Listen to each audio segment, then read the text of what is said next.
Welcome to Let's Write This Movie, where we write a screenplay while sharing the process with the internet. I am your screenwriter, René Garcia. And I'm your collaborator, Brian Glass. Now, let's write this movie. Okay. All right. Hello, everybody. Welcome to, what is this, episode 41? One? Is this one or two? I think we're back to one, right? Because we never published 41. Did we even have a 40? I think we did. Oh, wait. Hang on. Let me just check. Yeah. No. We missed 40. Or wait, I don't know what I'm saying anymore. So we did have... Okay. Correct. This is going to have to be 42, and 41 is just going to be missing. I put up a 41 on the website. Let me just show that. And I was expecting to have a video to go with it, but the audio is just corrupted, unfortunately. Everybody? We could just publish the video. No audio. Just imagine yourself listening to this. This is like ASMR. There you go. ASMR. We'll put in some mood music, some waves. I love it. You can write the dialogue you think we're saying. Let's write this podcast. So this episode here will have to suffice as a super abbreviated version of 41 plus 42. Well, okay. 41 wasn't that interesting of an episode anyway. Not a lot of changes. Yeah, we didn't have a lot of changes from the script. It's pretty much done. Yeah. Absolutely. I think it's in a really good place now. So here we are, just to catch everybody up.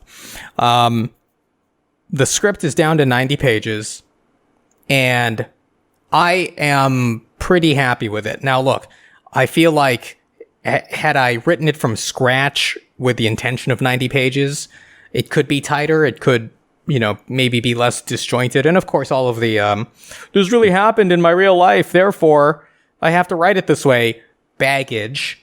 Had that not been there, it could have been just like a really good professional script from the onset. I think now that we've gone through this exercise, it's pretty close to that. So I'm happy with it. I think it's competition ready, and I think it's potentially a competition winner, because I think there's a lot of honesty and truth to the dialogue that I think a lot of people are going to be able to relate to. And I think the scenes, like the big iconic scenes that I love talking about all the time, I think they are fresh. There you go. That's all. Fresh. That's what I mean. Like, what I mean is, I don't think people have seen this kind of thing in a movie before. Yeah. Yeah. Well, I'm a big fan of this movie in particular, this script that you've written in particular. I think I've liked everything you've written that I've read. But this one in particular really just stands out to me as just being fun, but poignant and touching at the right moments. And it's got, the hero is not your common hero in a movie like this. And I like that. I like that this is a character that I've not necessarily seen so much of on the screen. And I think it's intriguing for the reader. It should be pretty, should be a good experience, because you don't know what to expect from this character. And, much like you, I never know what I'm going to expect you to say. I think there's a lot of that in there, and a lot of realness from that perspective. Like, this is not a type of movie you would ever see from, the corporate arm of Disney.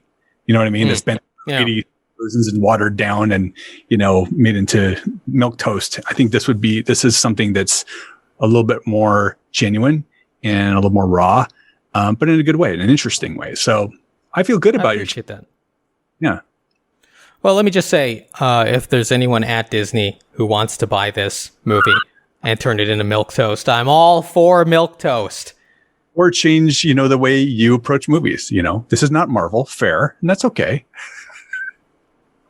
We can throw some ironic jokes in there, I guess, and make it... Absolutely. Yeah. Anytime the tension gets a little too tense, throw in a joke. No, nothing matters. All right. So so that's where we are with the script. Let me just say that I had hopes for this to be kind of a mainstream movie rather than an independent movie. Yeah. But really, I don't think that's going to work. Like, I think Hollywood rom-coms, the guy can't be, the protagonist has to be a good-looking guy. He can't just be like, I don't know, it's hard to explain. Like, he can't be like an average-looking guy, right? Like, and if he's average or below average or whatever, if there's some kind of like physical limitation to him, then it's not gonna. Women aren't gonna really care, right? They're not gonna gravitate towards it as much.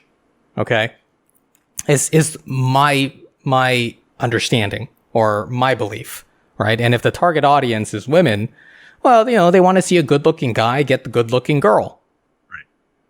Right. And if he's good-looking, if he's a good-looking guy, why is he having trouble with women? That doesn't happen, right? It just doesn't make sense. If anything, he should be the bad guy breaking hearts if he's so good-looking. Sure. So, there we are. I think it's coming this fall. Bradley Cooper with glasses on stars in Carina. Yeah. No, he's going to be wearing a hat now, Brian. He wears a hat. Well, I'm saying they have to ugly him up somehow. So a little bit. Oh my goodness. Yeah. He needs a haircut, a cooler haircut. He just puts on the contacts. It's like, oh, I love you. All right. So I think we're going to do something a little different tonight, Brian. But before we get to that, I already have an idea for, we'll call it, I know this was kind of like, I don't know what it's called in when Interim show. Well, that's what I mean. It was kind of like yeah,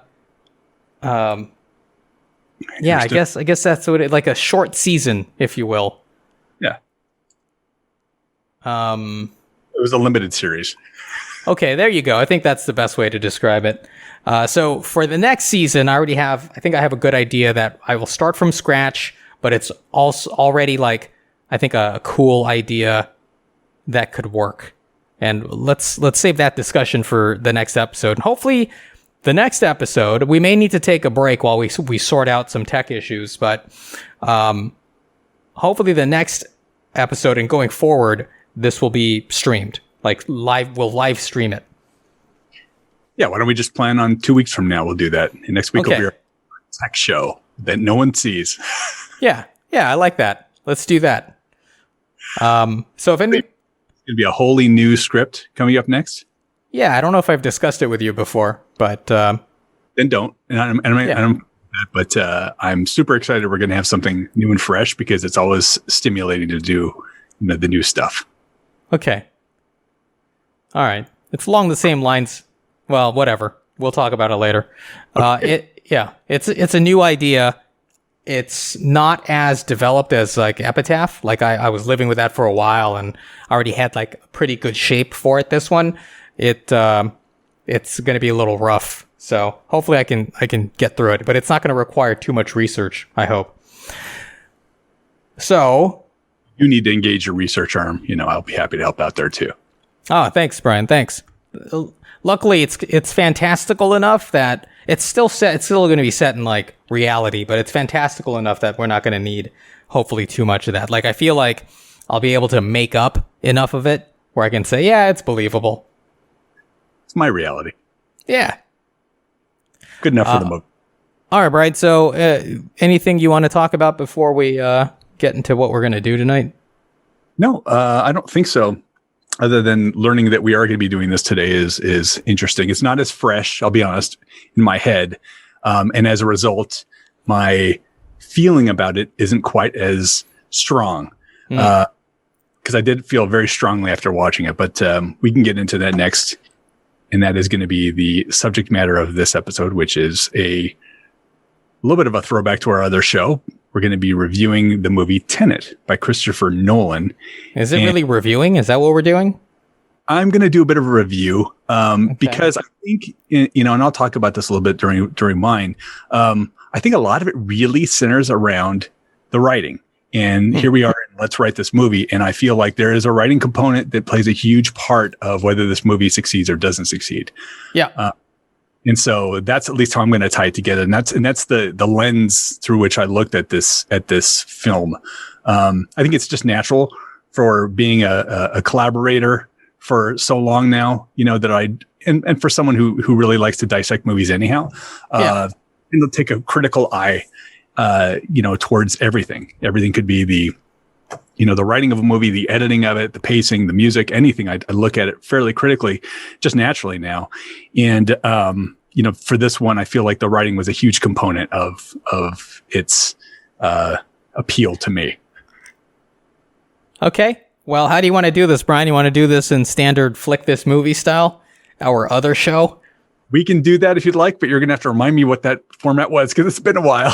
All we did on Flick This Movie is one of whoever's turn it was to go first gave their opinion, and then the other person gave their opinion, and then there was a back and forth. I mean, we did have a little segment where we talked about, or we showed the trailer just to orient everybody, but I think we can dispense with that for tonight.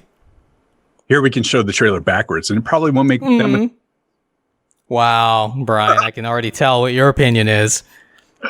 Well, since we already know mine, and I'm the one who's been leading this off, why don't we do something different and have you lead us off today with your take on Tenet, and especially Tenet's writing, if you could bring that into your review a little bit. Yeah. Okay, so overall, I just saw it last night, so this is very fresh for me.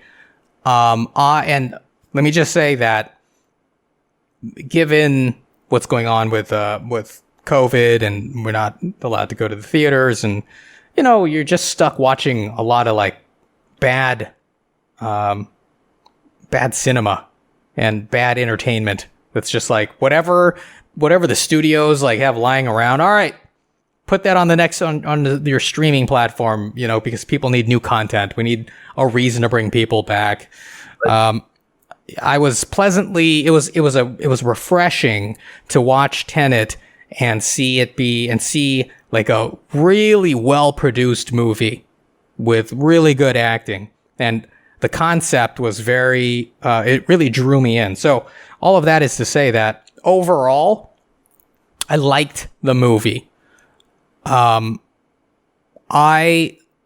liked the concept of it probably the most.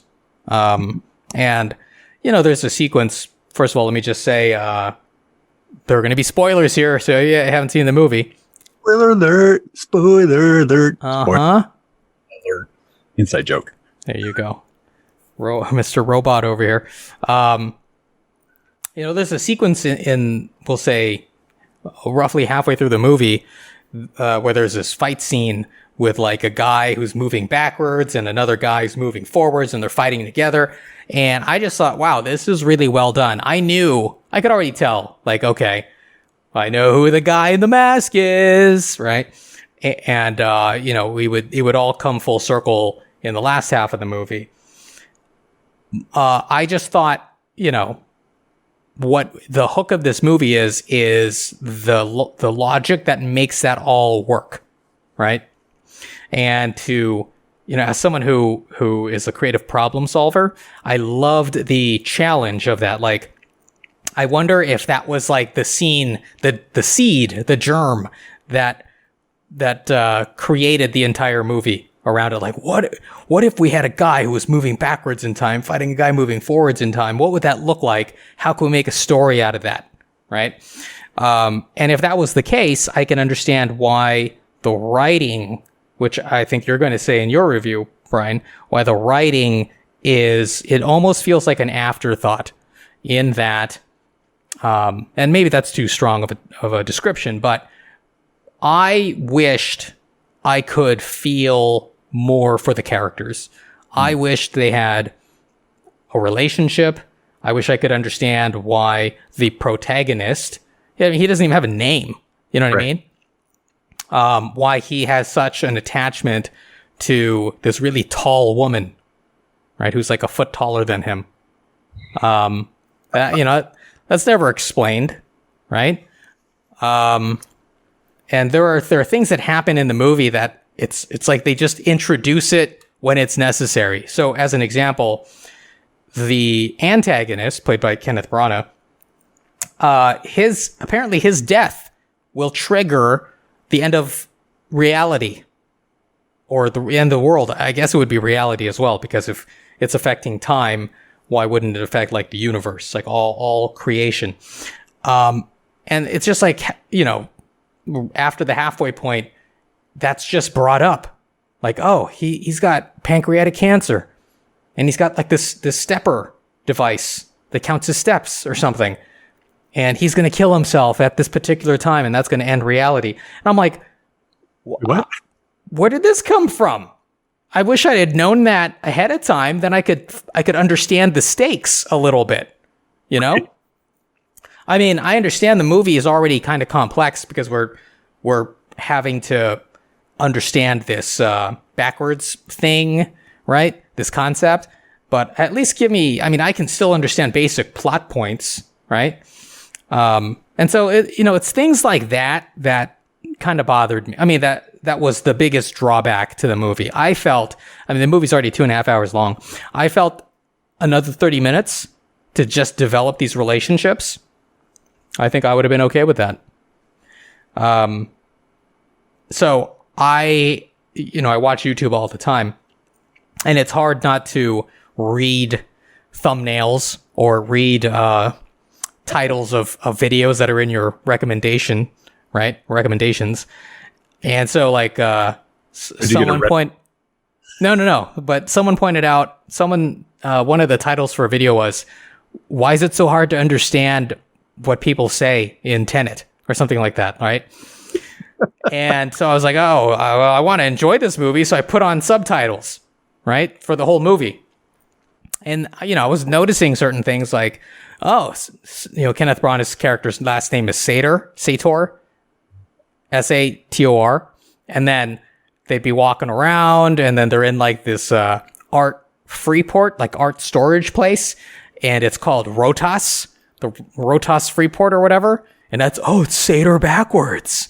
Well, why is that the case? Like, I thought it was going to play into something like, the guy from the future, his name is Rotas or something. He's like the evil opposite or something. Right. And then there's another character named Arepo, right? He's like the art forger. We never see him. He's just referenced. He's the friend of the tall white lady. Okay. And that's backwards for opera. And I'm like, okay, but is that going to play in? Like, is that, or is that just like a little bit of texture to show like our world is backwards and forwards at the same time? I don't know. So I felt like there was more here to digest. And I also don't understand how some of the time travel works. Like, I can understand the going backwards in time, right? Like, if you're in the future, you go into this turnstile thing. I'm not even going to try to understand how someone developed this, but whatever. You go into this turnstile thing, and you are now moving back in time. So I can understand, okay, you wait a week going back in time, and you will eventually be a week into the past, right? But once you are done doing your thing in the past, and then you go into the turnstile again to be forward facing, how do you go back to the future? You can't just wait and then you catch up. You're just moving along with the future now. Yeah. So, I didn't understand how that worked. Also, there's a sequence where there's this turnstile room thing, and on one side, on one side is Robert Pattinson, and then the other side is the protagonist. I forgot his name, his first name. I know it's something Washington. John David Washington. John, that's it, John. And on John David, on the protagonist side, comes out a reversed person, but on Robert Pattinson's side comes out a normal moving person. And it's like these two areas of this room are easily accessible from the outside. It's not like they're closed off, right? So I didn't understand like I felt like they needed to be separated somehow. Like what if the forward person just circles around and goes back through the turnstile again from the other side? Does the world explode? I mean, I don't know. Like, you'd think they would be like, anyway, it's hard to explain without actually seeing the scene. There were just like things that happened that it made me question things. Like, why are the two sides of the turnstile easily accessible from the outside? Like, you would think it would just be completely separated and you couldn't like break the system by going into the same thing you entered the first time. Anyway, so look, the bottom line is that I like the concept. I like how well it was done. And I feel like the movie, I feel like the movie's internal logic works out. I just wish that, from a script writing point of view, that it was a little more forgiving for the audience, like to give us, I don't want to call it a human element, but give us something else to hang on to other than the sci-fi. Yeah. That's it, Brian. Over to you. I think that's a terrific review. Very thorough and compelling. And I think you'll find that some of what I have to say is in line with you, and some of it I think is a little bit harsher. Christopher Nolan, let's start there. He's probably my favorite working director. Memento, Inception, Interstellar, The Prestige, blah, blah, blah. I love his stuff. I think he swings for the fences all the time. Even the movies I don't like absolutely adore, like Dunkirk, I still really enjoy. Like, it's all grade A level, work. So, I feel like Tenet had the opportunity, or maybe the potential, to be a really, really good movie, and among my favorites. It is, like you said, it is beautifully shot. I mean, the production value on this thing, the technical value on this thing is just through the roof. And that's actually what excited me about it, because I think I mentioned previously that I saw like the first 5 minutes in IMAX, before it was released. And that was just like a nice little joy, because you don't know what's going on there. Unfortunately, you don't know what's going on in a lot of this movie, but I'll get to that. So, gorgeous movie. You could tell the guy just has an eye for just beautiful cinema. And you're right. There's a level of cinematography and visuals that sets this apart. In acting, you could tell you have very charismatic people. So it's very, very interesting cast. And I love the concept. I love anything time related. And I thought this was like so different. This is a movie that I remember when they started showing previews. I think I watched the first one, and after that I stopped, because I'm like, I don't want to know anything else about it. I just want to go in blind and just experience it. Yeah. So super excited about it.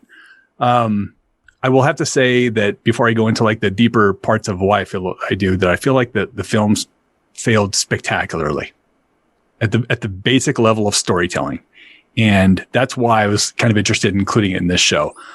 I don't mind being dropped into the middle of a story, and working on one side of the hero or the protagonist to figure out what's going on.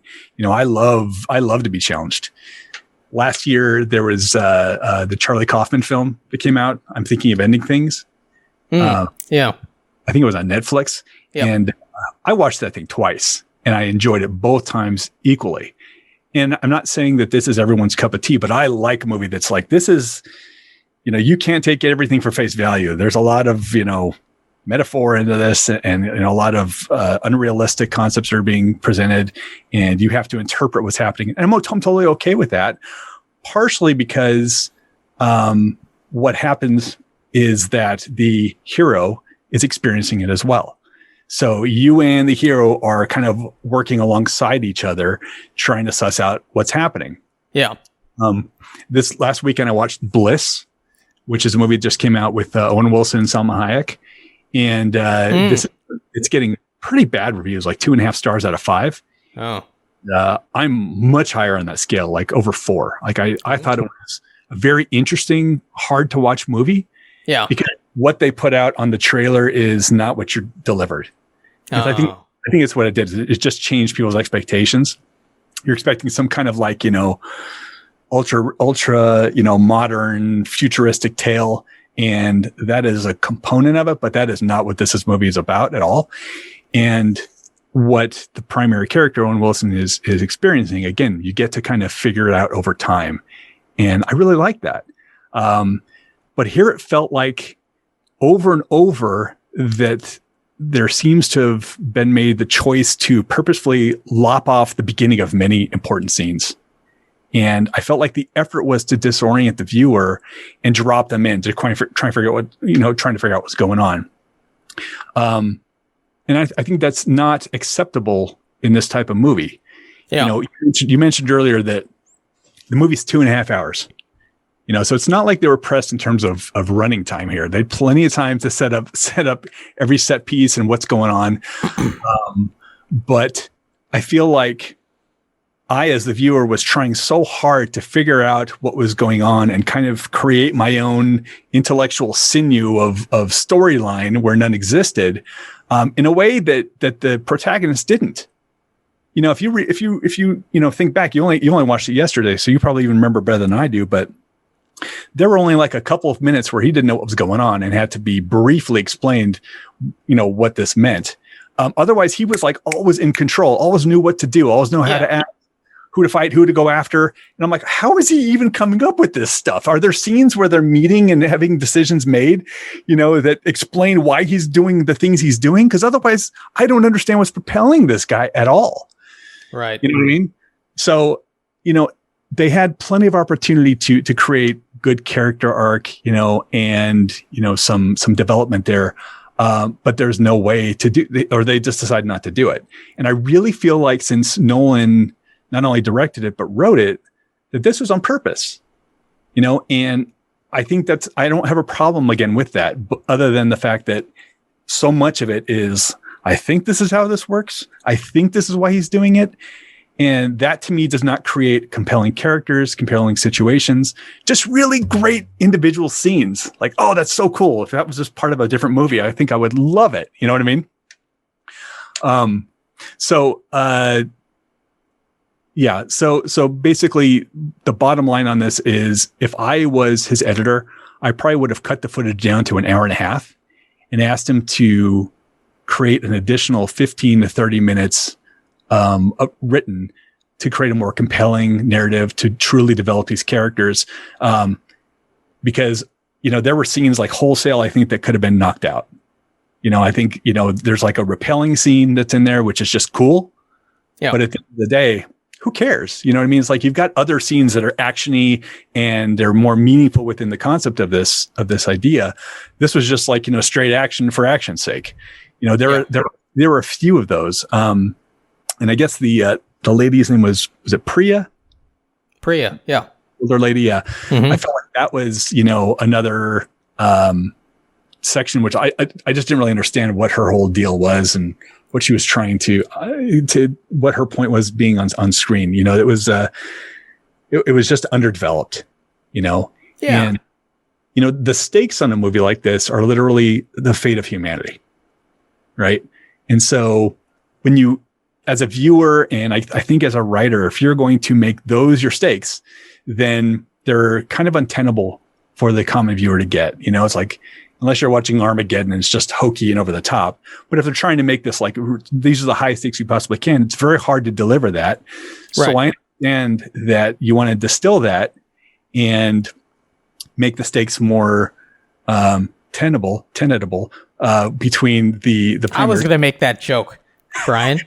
Between the primary character and tall lady, right? Like, that's the idea. Is like, well, we're going to make this about the two of them, and they are stand-ins for the real stakes.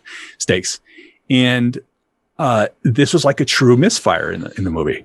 I never cared if she lived or died. I never cared if she got reunited with her son. I didn't understand what the point of the two of them, having a relationship was. It's like, this is all this is not a pre-existing relationship. This is a relationship that happened after, he became Tenetized, got his Tenet shot. Come on. That's terrible. Wow. Really stretching it, bro. Working on it, man.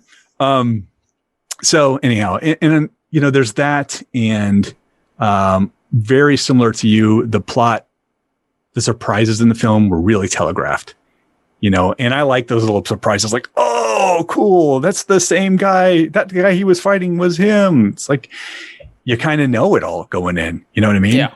The diving woman was the tall lady. I don't know why, but I guess that's cool. You know what I mean? So it was like, I felt like he was trying to get too clever in this one, where he had such a neat idea. And you're right. That scene where he's fighting the other guy and the other guy's obviously moving differently. Yeah. I don't know how they did it. It's just so technically awesome. Right. I've watched that making of Inception where what's his name? The second guy in the command. Joseph Gordon-Levitt. Where he's fighting the guy in the hallway and the whole hallway's on a gimbal, and it's like, that's incredible, you know? And I want to see that for Tenet. I want to see that for Tenet more than I want to see Tenet, unfortunately. And you know what I mean? This is just technically so cool. So yeah, and at the end of the day, for me, it was just a huge disappointment, and it was hard to get through. Like, wow, I felt every minute of those 2.5 hours, which is so... Really? I did. Wow, man, it I don't know if I can jump in here, Brian, but that movie, I'm not going to say it flew by for me, but I was riveted the whole time.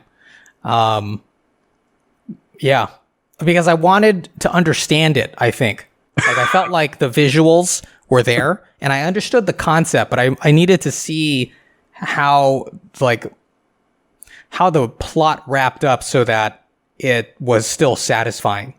Yeah. Because, it's like anytime there's time travel, either the movie has to take some kind of like creative license with the laws of time travel, right?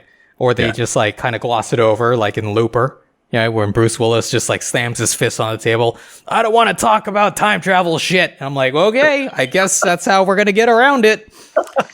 And the thing with time, right? And they even bring it up here, the grandfather paradox, right? Is that, time has to heal itself, right? If you destroy something so that the future can't exist anymore, time is going to fix it so that the future can exist. And I just wanted to see, okay, how did they, as a writer, how did they get to that? And I thought it was pretty good.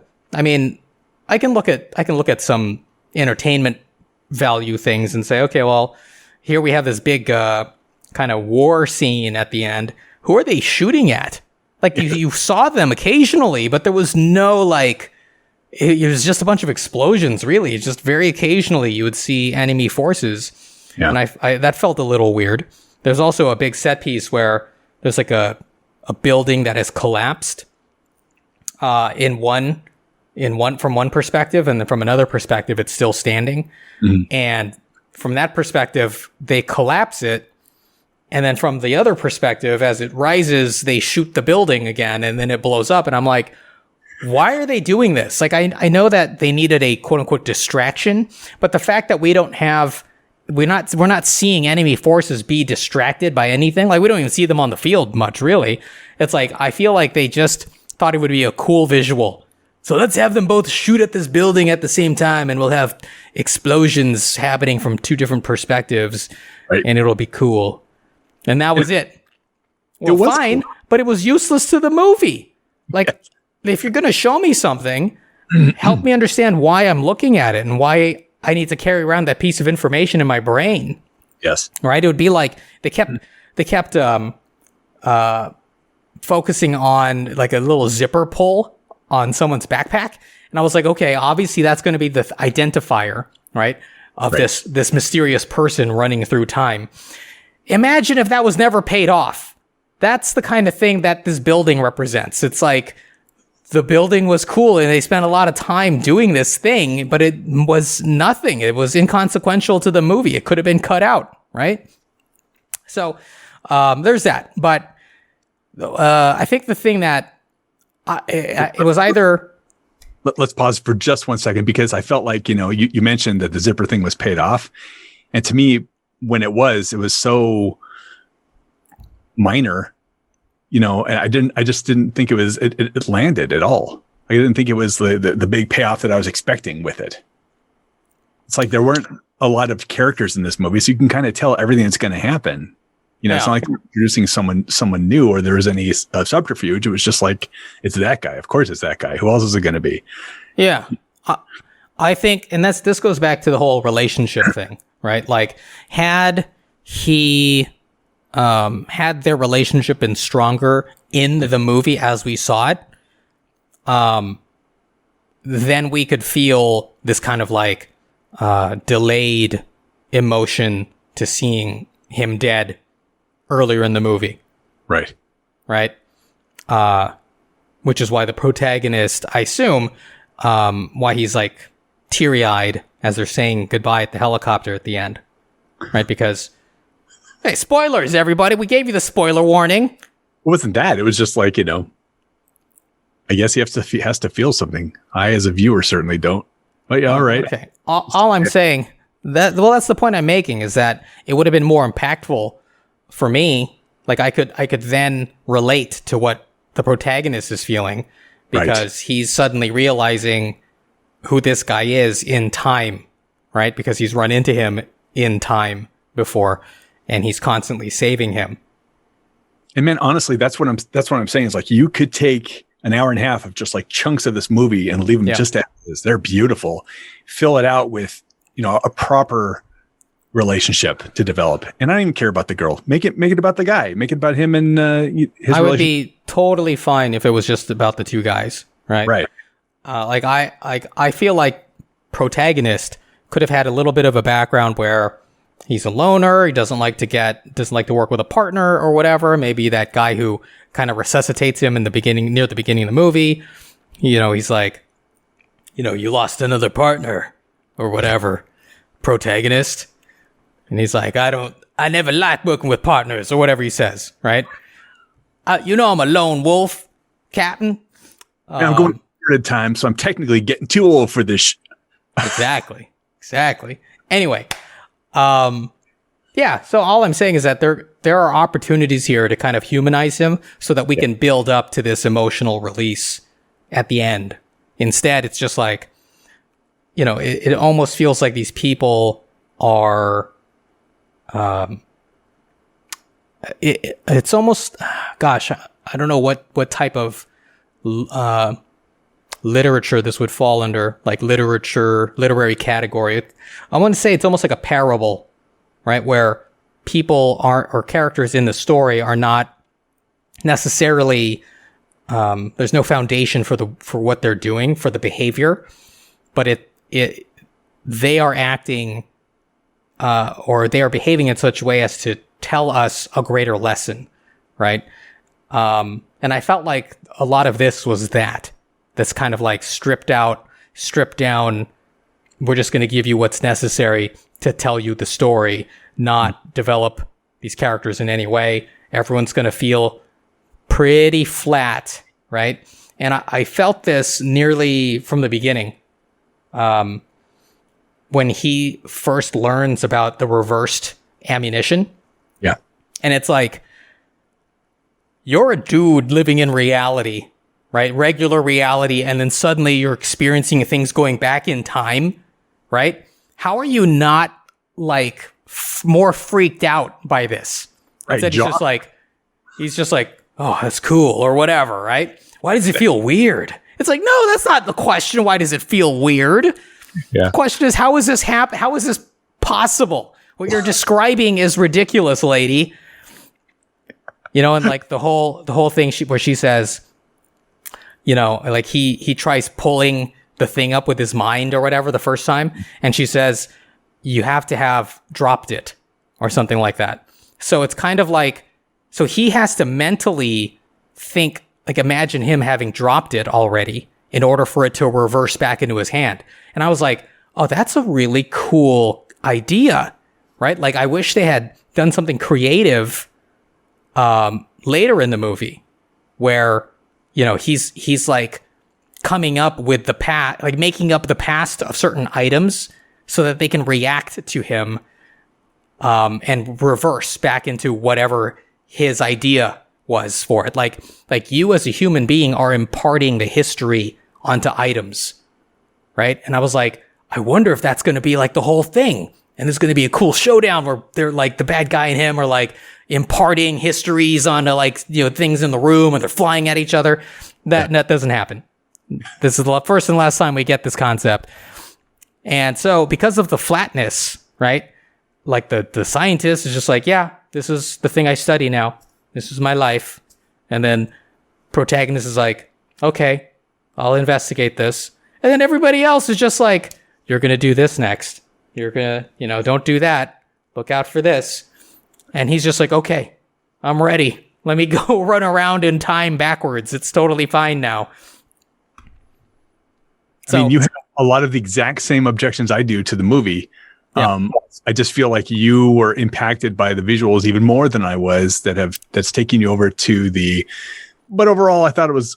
I enjoyed it, and I was not, just because I was so annoyed watching the movie that the visuals and my excitement for, these sequences was just upsetting me more and more, because I'm like, I want to care. Like, I want this to be good. What's happening? And I feel like, Nolan is a guy, maybe like early Shyamalan, who was just able to get anything he wanted done, good or bad. And I don't know if he's getting checked as much, where I think that this is kind of like, I was thinking about the movie I always go back to, Renee, is Dust to Dawn and Rodriguez, and how he could have used an editor to really help him take that and made it a really good movie through and through.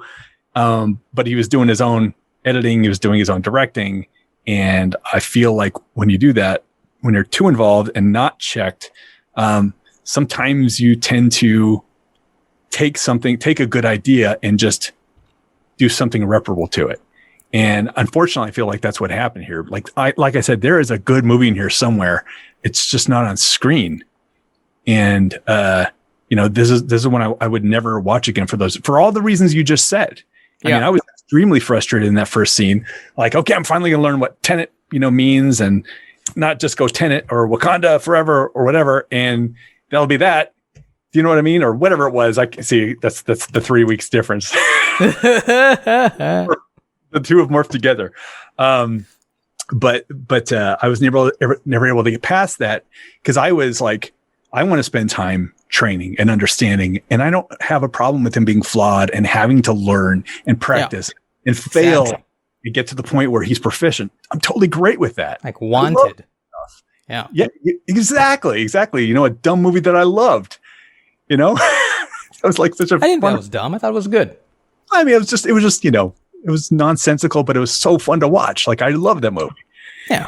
And then unless you're maybe not the most recent, but prior to that, James Bond, where nothing goes wrong. He just knows everything and he always gets out of everything, and there's no real high stakes. Right. I want these guys to go through it. I want them to learn it. I want them to fail a little bit. I want them to achieve, and this guy is like, tell me which number to paint and I'll know how to paint it. You know what I mean? It's going to look good. We're going to have battle scenes. We're going to have the chase scene on the freeway, which was a better starting idea than finished idea, I think. Like, there are some good ideas in that. Remember that the chase scene with the fire truck and all that? Yeah. There's some cool thoughts in here, but it didn't really come across on screen other than, loud and crazy. And that's one thing. And the other thing is I didn't mention this when you were, but when you mentioned it earlier, but I rented this on Blu-ray because I really wanted the crisp sound, the crisp, visuals. I wanted it to look really, really nice. And, I had a lot of trouble understanding the dialogue, and I was constantly fiddling with the remote. Like, what is going on with my system, to the point where I put another Blu-ray in afterwards. Thought something was wrong with my DVD player. Yeah. My Blu-ray, and no, it's fine. It's just the way he decided to record this, and it's like this stuff that he experimented on in, I think it was Interstellar, where the music starts overwhelming the dialogue a little bit, kind of annoying me to the point where I was a little bit distracted from what was going on. I feel like he's taken that again to the nth degree, And he's probably trying to do something. He's probably playing some things backwards that we don't know about. You know what I mean? On top of the words one. And that's why it sounds so discordant. Like I bet you some of the frequencies are canceling each other out and make it difficult to hear. I'm sure there's something cool behind it. But listen, I'm watching a movie. I need to be able to understand it. Right. You still have to communicate properly to the audience. Absolutely. You do. Yeah. So, yeah. Yeah, well, the thing is, Brian, it's like I don't know that I would ever have the luxury of being able to write a movie like this. Right. Like, I will always have to have memorable characters that audiences can connect with. You know what I mean? Like, maybe if I was, a well-established writer and like I had a really good relationship with a director who wouldn't mind listening to me explain stuff that is off the page. Like, oh no, it needs to be this. It needs to look like this. This is what's actually happening here, even though it's not in the script, right? Until I get to that point, it's always going to be, what is the motivation? What's the background and all of that? And people are going to react normally to like crazy things. Dude, those are tenets of storytelling. Pardon the pun. All right. And I don't think those should be absent just because you have the luxury of not showing them. I can appreciate that, but I can also appreciate experimental storytelling. Yeah. In poetry, there's Dadaism, right? Which is just like chaos, really. Yeah. Chaos poetry. And then, I've read short stories where it's so like the writer specifically wanted to strip down the story to just the essentials. It's like, okay, it's not my cup of tea. It's not what I want, but it is something that now exists, right? Like, how can we limit the scope of creativity by saying, no, storytelling must be this way? Intelligible. I think storytelling should be intelligible. And again, I don't mind working for it at all. But I feel like this was a mistake because of what they left out. I feel like these decisions were made by him and they were just the wrong decisions. And there should be someone's job to check him and say, no, we're not going to do that again. How can it be, if he wanted to do it, how can it be a wrong decision? Maybe you don't like it. Right? Well, I think that answer comes down to money. Someone's funding all this. And this is a movie I think that lost a lot of money. Okay, well, because of the time, that was released, and maybe because also of the, the lip service that it got. So I won't obviously hold anyone accountable for the time that it was released, because that was really bizarre. This is not a movie that's going to single-handedly bring back movie theaters like some hoped. But by the same token, I feel like you do have a fiscal responsibility if you're going to take $200 million and make it into a profitable movie. You do have some responsibility there to tell a story that is not just art, but it is art plus, a component that's not a missing component in there. Like, again, I have no problem with challenging movies. I just feel like this one, he pushed it so far, to be unintelligible at times. And that to me is not, that's not something that I personally am that interested in seeing, no matter how beautiful it looks on screen. Well, since we're kind of going down this track, just to challenge you, has there been a movie that you thought was extremely well done, you wouldn't change a thing, but was not a commercial success, but could have been a commercial success if they just changed something, but would have diminished it in your eyes? Oh, that's a tough question. I mean, like, it's kind of almost rhetorical, really. I guess the greater point I'm making is that, commercial success can't always be the rubric for, whether or not a movie is if decisions were mistakes or not. I would say, maybe not commercial. Listen, this guy would have had a commercial success. He would have had more success if this movie was more understandable. I think that honestly, I've not read any criticism of it yet. I wanted to wait till after our show to kind of read what other people have to say about it, because I want to be completely fresh in terms of that, in my perspective. But, if I'm going to go see an artsy type of movie, if I'm going to go see, what is that one with Jim Carrey and Kate Winslet? The something Sunshine of a Spotless Mind. Eternal. That's it, Eternal. Yeah, if I'm going to go see that, I'm expecting that I'm going to see something off brand a bit. It's going to be a little bit wacky, and I'm totally okay with that. And by the way, that story was very intelligible. And I keep going back to this word because I feel like I can't hold other movies that tell a coherent story to the same standard, because this one is not, it's not reaching that basic foundational rubric. It's got to be understandable. What you do other than that, and what you determine to leave out or put on screen, that's fine. But there's so much that's I find non-compelling in this movie, that's where I feel like it's not going to be, it's not going to be a success commercially. So I know that, you and I will sometimes get into the business side of it as well. And I feel like you kind of, have a bit of an affront towards the business side for that reason. But my point is just that his movies have traditionally done very well because they're both high watermarks for movie telling, and higher marks for making an interesting and compelling story. And here you've got the beautiful movie making, and the story itself was just like so conceptually interesting and so not brought to fruition that's why I feel like it's not a success. You understand what I'm saying? Yeah. I mean, I understand what you're saying. I just hope that I'm coming across correctly as well. That if an artist, think of like an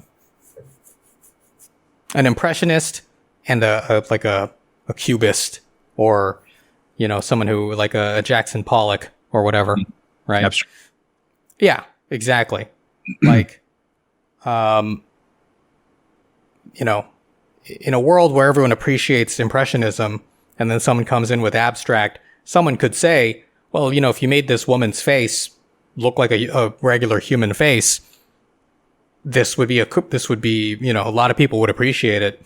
But if the artist specifically wanted to make it abstract or make the woman's face look like a polygon, who's to say that the artist is wrong? Right? Like the box office. Well, this is the point I'm making. It really comes down to, well, yeah, it's all subjective at this point, right? Like, okay, but you know what? I know what you're saying right now, and let me separate the art from the product for the commerce. From the product that was created, because let me ask you this question: do you feel like all the decisions were made such that he did? Do you feel like Christopher Nolan, put out a product, put out a piece of art that was comprehensible and that didn't? That isn't those things, all these things that I'm saying, they're not. Do you feel like he put out a product that he's like, yep, I got everything I wanted on screen exactly as I wanted it, and there's no room for this other interpretation or for this other reception of my work? I don't know that I understand the question specifically or perfectly, but I suspect, because of if I'm answering your question correctly, I suspect that because of the consistency of the parts of it that we are chafing against throughout the movie, that it was a purposeful thing, that this is what he wanted. Like we aren't getting like, it's weird that he didn't react more in the beginning to this weird concept, but then later he's got this like really, this like very heartfelt human family moment with these characters, right? That doesn't just like happen later. So it all feels very flat everywhere. And very, people have to say lines to get to the next thing. Undeveloped. What's that? Underdeveloped in terms of character. Yeah, I guess that's one way to look at it. And so because it was consistent throughout, I suspect that it was a conscious decision, that maybe somewhere along the line he said, you know what, let's just strip everything down And maybe that in itself is like another concept within the movie that maybe we missed, right? Where because we got the two time streams, going against each other, like maybe there's this idea of like enervation, right? Where everything is slowing down and there's no energy in anything anymore because of the conflicting streams. I feel like that's a concept that was said. Maybe I'm just, rationalizing at this point. But the point I'm making is that I could see him, if he's being like truly artsy, right, say something like that. And the reason I say this is because there was a movie I had to review a long time ago. I may have told you about this, Brian. I'm pretty sure I have, called Borgman or Borgman. It's one word. And it's so stripped down. Like, you have no idea what you're watching. Like, why are things happening? But if you take time to like analyze it and kind of like meet the movie a little more than halfway, you can kind of put together and piece together your own story out of it. Right? Okay. Did I just see something? What was that? Oh, it's your hand. I was like, did someone walk in? I'm like, what's going on? Was that a cat? I'm so used to seeing cats in video because, I'm on video all the time in people's homes. And so there's just like some animal walking by or a child or a shark. Yeah. Anyway, so there we are, Brian. I mean, I guess I'm going to be a little more forgiving, because it could have been a choice. Now it's not, I can tell where I would have enjoyed a movie more if they had just done certain things. However, I feel like this was not an incompetent, like a situation of incompetence, right? Oh, well, we didn't have the right fight choreographer or whatever, right? Mm-hmm. Yeah, I feel like this was a decision. It's not a decision that I would have made, and it's not a decision that I particularly like, but I couldn't say that it was a mistake either. If he got what he wanted out of this, then it's a success to him. And, lucky for him that he's in a position, if any of this is true, that he's in a position to make these choices and actually have it be made into a movie. Yeah. I feel like it was a failure at a writing level. And I think it's unfortunate. And I agree with so much of the conceptual things that you're talking about right now. Yeah. Yeah. And, it always reminds me that back when I was in college, I remember I actually took a Woody Allen course. And I'm like, we're going to watch Woody Allen movies all year. Sign me up. This is, senior level class, dissertation stuff. Yeah. Let's do it. And, we watched them basically in order. And the early stuff is just silly, so funny and silly and stupid. And then it gets into a little bit more comedic, kind of dramatic movies. And all of a sudden it shifts into Interiors, which is a movie that a lot of people have not seen, which is strict, dramatic, extremely slow, extremely bare, and barren of dialogue and development. And I was really put off by this movie. And I remember voicing my feeling about that in class. And were you just heckling the movie while it's playing in the front of the class? I would never do that. But I felt like, what am I watching here? And, this is a movie I watched.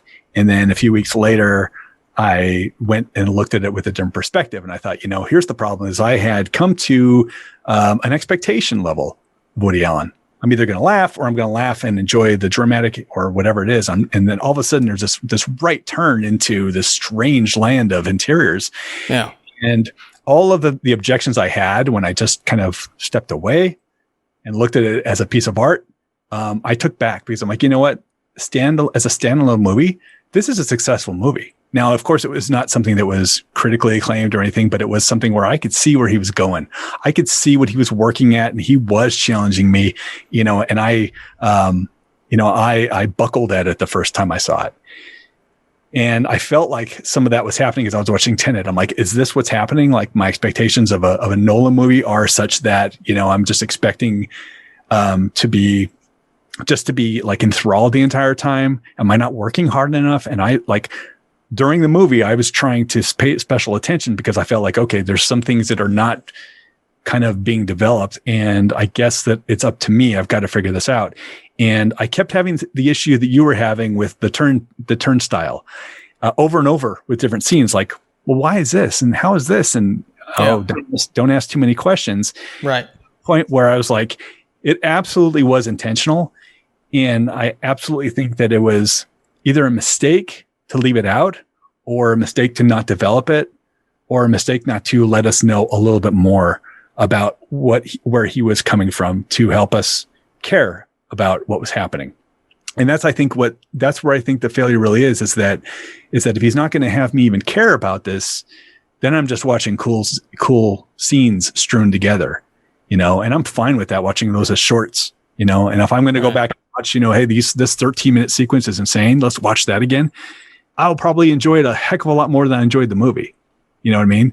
But if you're asking me to watch that entire thing again, oh my God, like the idea is just like, I couldn't bring myself to sit there for 2.5 hours and watch this movie again, no matter how cool it looks. So, yeah, I feel like, you and I are maybe on the same side of this, but not as far over, on the fence. I would watch it again.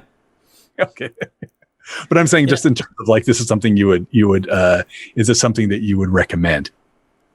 Oh yeah, I would recommend this. Yeah. I mean, I don't know, man. I guess I've just been so inundated, right, with this desert of bad entertainment that I'm like, it's not perfect, but it's a hell of a lot better than you've been watching lately. So maybe that's why I would recommend it. That's a fair point, contextually. I wonder though, going back 10 years from now and picking your top 5 or 10 Nolan movies, this is even going to, show up as a blip on your radar. I don't think so. I mean, that's a good question. Not sure. I really did not have the same visceral reaction you did, though. Like, I just assumed it was a choice he made, and I just recalibrated my expectations for dialogue and stuff like that. Right. And said, okay, this is the tone and tenor of how it's going to be. Yeah. And I know maybe also I was so invested in the understanding of the time thing that and like just how do they resolve this? What cool things are they going to do with it? That it didn't matter. Like the characters, it really didn't matter to me. I think that the only times it mattered was when characters were doing something that were not related to the main task of like stopping this apocalypse thing. So that's when I started questioning, well, what is his relationship to the tall woman? Like, why is he going out of his way to like save her? Cat. I don't know. And then, I think other parts where I felt were lacking were explanations of how, I want to know how things are working, even if like it's stretching the logic of the movie. Totally. At least let me decide if it's too much for me to bear, rather than just like let things happen or say things are happening and then I have no idea why, right? So those I think are, I don't know, maybe editing issues, or that I think is where incompetence might come into play a little bit. But overall, I thought, I thought it was fine. It's interesting, if I'm going to be a little bit self-reflective here and honest, if this just showed up on the Netflix stream and it was written by John Doe and directed by, whomever, would I be so harsh on it? Probably not. I feel like my expectations are such that, I'm expecting an exceptional movie out of this guy every time. You know what I mean? And, maybe that's why I'm so disappointed, because I know that he obviously has the potential of making just some of my favorite movies, and this could have been there. And rather than looking at it for what it is, I may be looking at it for what I had hoped it would be, which is a little bit more complete. So, I probably wouldn't be nearly as hard on it if it was just, random guy. Right. If it was written by me. just, whomever, it's like, there aren't a lot of directors that I look forward to, like his movies. So, if I'm being unfair, if you're watching this, Christopher Nolan, listen, take it with a grain of salt. We're all going to have our bad movies, just listen to Brian. Get back to it. Stop screwing around and give me that grade A stuff that I expect from you, man. So, to kind of switch gears here a little bit, Brian, if you really want to watch another time travel movie that will just be like, what the hell am I watching? Watch Primer. Oh, did we already talk about this? No, but I have it on my list, and I started watching it, and I'm like, oh, I'm not ready for this. I got to be in the right mood. This is going to be pushing me a bit. Oh, yeah. Like, you're talking about, like, well, why do I care about any of these people doing anything? Like, what's happening to them? Yeah, you won't care, right? But I did see, I think one of his later movies was Upstream. I think it's called Upstream. Okay. It was very, very challenging and very, what's the word you used earlier? Not proverb, maybe a proverb, proverbial. It was strange and incoherent. Parable. And maybe it was parabolic, but, it was a strange movie where you had to fill in the spaces. And I was okay with it. Like, I could tell that he's doing it. They did it in a way that it was making me kind of fill in those gaps. Yeah. And I think a lot of it had to do with budget. Like, this was not a big budget movie at all, but it was talking about big budget, concepts. So instead of doing it, just left them out, and it made me kind of work through it, and I was okay with that. So again, maybe, like I said, I might be more forgiving to a different director of this same movie. Have we beat the Tenet, horse back and forth?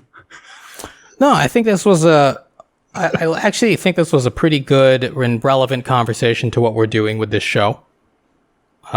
Because it really speaks to the heart of screenwriting, right? Like, at the end of the day, the job of the writer is to, and we're just looking at Tenet from a writing standpoint, assuming that everything that happens on the screen that we saw was in the script, right? It really comes down to, the writer needs to set up a blueprint that communicates effectively to the audience. We can talk about whether or not the choices were the right choices. But as far as your position is concerned anyway, it seems like that script just wasn't complete, at least not in a way that is satisfying. So, those are the things that I try to keep into account as I write. So whenever you hear me, I keep harping on, like, oh, it's foundational, right? Like, I feel it very deeply when something isn't set up. And it's like, okay, well, I just discovered this about this character now, and it would have been nice to know that way ahead of time so I can kind of, like, be with him and understand what he's going to do in a particular scene, rather than he's going to surprise everybody because we have no idea, about him at all, right? He's just a guy who exists in the moment. All right. Yeah, I hate to say that I think that our criticisms of this movie were fairly close, but our reactions to the movie were very different. Yeah. I think I was just, like I said, I was just excited to have something that I felt was well done.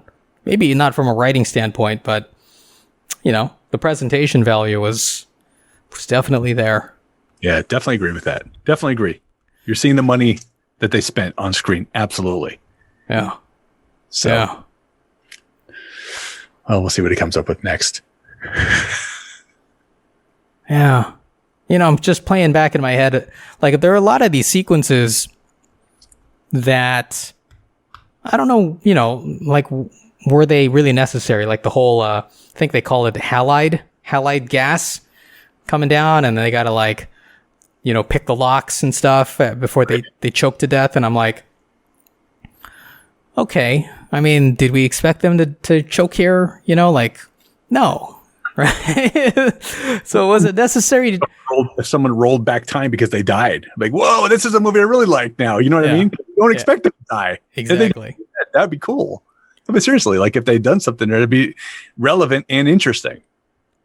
Like who's controlling? Well, and that I think would have been an interesting point of view. Like, tell the story from Neil's point of view, where he knows where he dies. That would be, and then now we're really working towards this thing. How much free will does he have as a human being, as a time traveler? Right? Right.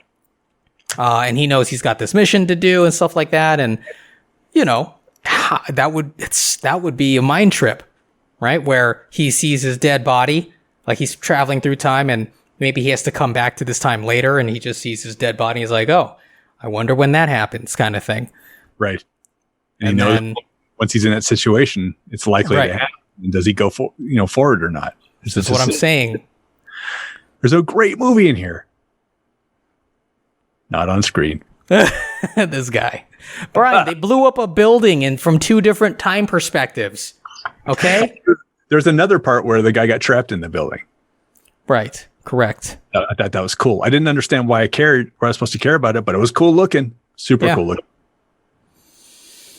Yeah, I think they should have been briefed on stuff like that during the briefing and said, hey, if you see rubble or a blown out wall or something, don't stand in that area.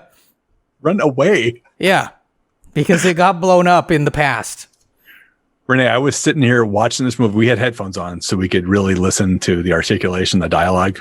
That was helpful. And I was saying out loud, things are happening. Things are happening. Yeah. More things are happening. I don't know what's happening. I don't know why. And my wife was sitting there, and ever so often she would just look at me. Like, this is the movie you selected? Yeah. Sorry. Right. Okay. I mean, I was with it. I didn't have a problem. If we were watching this together, this would have been one I would have been happier with you talking over. Oh, look at that. Yeah. This is a little dig at me, everybody. Brian doesn't like it when I talk over movies, and I like to interject. I like to say things. I'll even pause the movie to have a quick discussion sometimes. Pausing's okay. I don't mind pausing. Wow. All right. But this one would have been better with your dialogue. Okay. You care about things are happening, and you care, Brian. Don't ask questions, Brian. She's a really tall woman. Who doesn't want a tall woman? It's meaningful in some way. Yeah. Yeah. All right, man.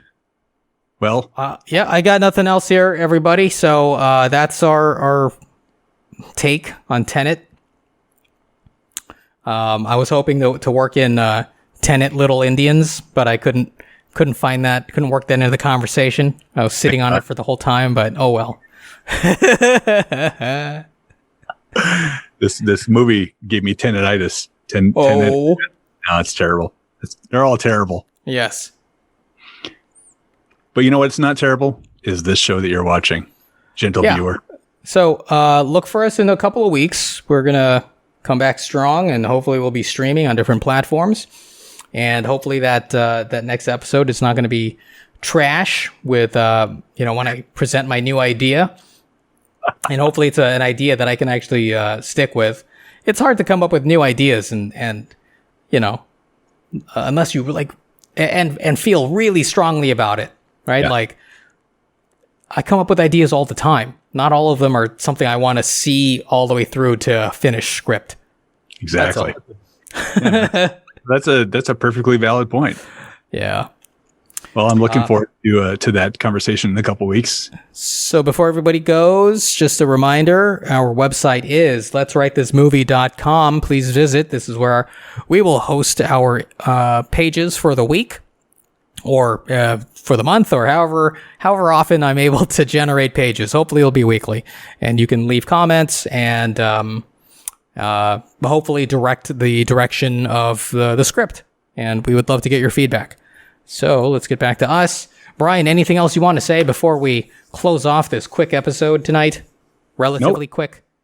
I'm looking forward to submission of Carina, and following its progress, over the next, month and a half, however long it takes to go through this. Maybe 2 months.